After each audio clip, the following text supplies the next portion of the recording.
Okay, Volkanovski versus Makhachev. Deadly, awesome fight. So excited about this one. Now, Makhachev, obviously a southpaw, obviously a lot taller, a lot longer. Now, you would think under strategy, most of the time, the shorter man wants to get inside the pocket and wants to be able to use his hands. Well, if we're talking about Volkanovski, this man is one of the best at utilizing range and footwork. Oh, nice right hand there by Volkanovski. Dropped down, landed, did so again. His footwork is extremely underrated. Volkanovski can switch stance both times, at all times, and really let that jab go from anywhere. And he's so good. That's his best punch, is that jab. Good snap at the punches there from both men. And what's so good about Volkanovski is when he switches, he'll inside kick and then go back.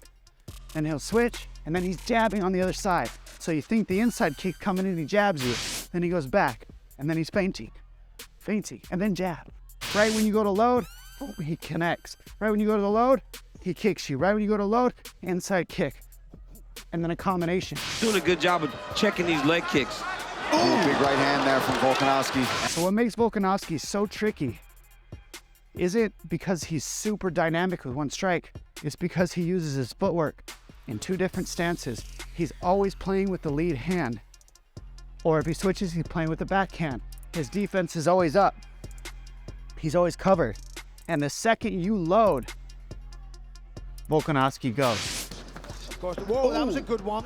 That was a nice left hook. The stand-up of Makhachev, it is underrated because I think he's got a lot more power and the patience really opens things up for him. So when we're talking about Makhachev, he's always playing with this lead hand, just like this is gonna be the big part of the fight, this lead hand.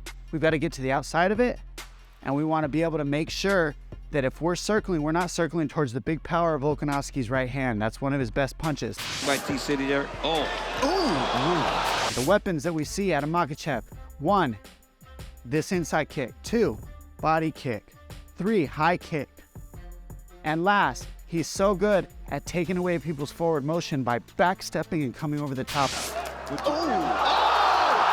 down from Makhachev. And because he's got the range, and because he's got the size with the length, he can use all these kicks much better than Volkanovski. Volkanovski has to switch stance, has to use footwork, has to use timing, jabs in order to find his way in. Makhachev wants to play a John Jones style fight. He wants to stay on the outside until he can work his way in to the body. Beautiful single Wow, there by that's Makhachev. big. Yes, That's beautiful big. Single. So Makhachev trying to get underneath Volkanovski doesn't really seem very logical. So what he does so well is he can reach for the single and use this to get to the upper body. This is where Makhachev is so successful. Step behind, and then it's a hit fight from here. Now we're gonna see Volkanovski step around, and then we jack it up, and we've seen it over and over.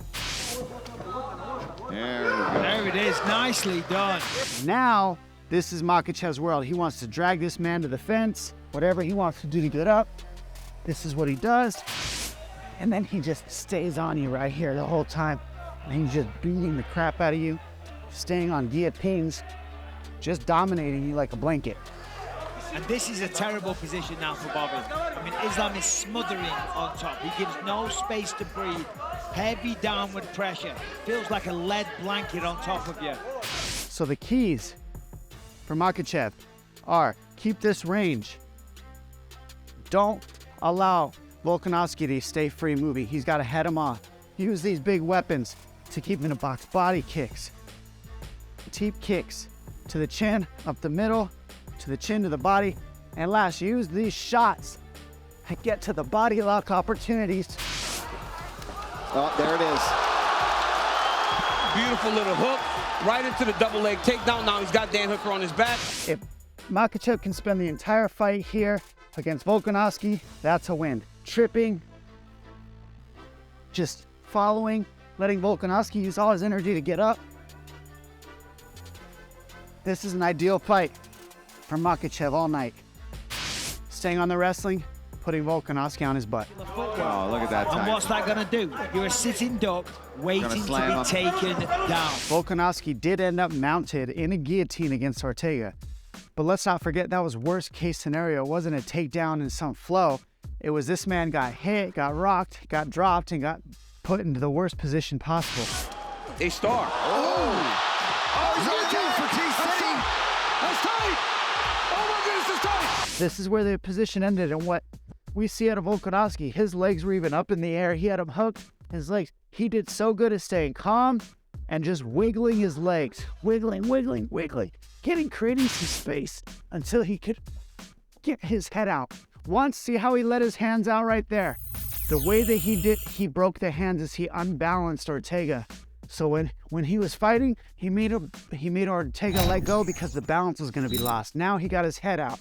Now from here, he did the perfect thing. He gets his legs up, he pushes the knees, and then you see him, he gets to here, gets to a single, drops to it, and then stands right up. Oh my goodness. He's out. Wow. What a rally.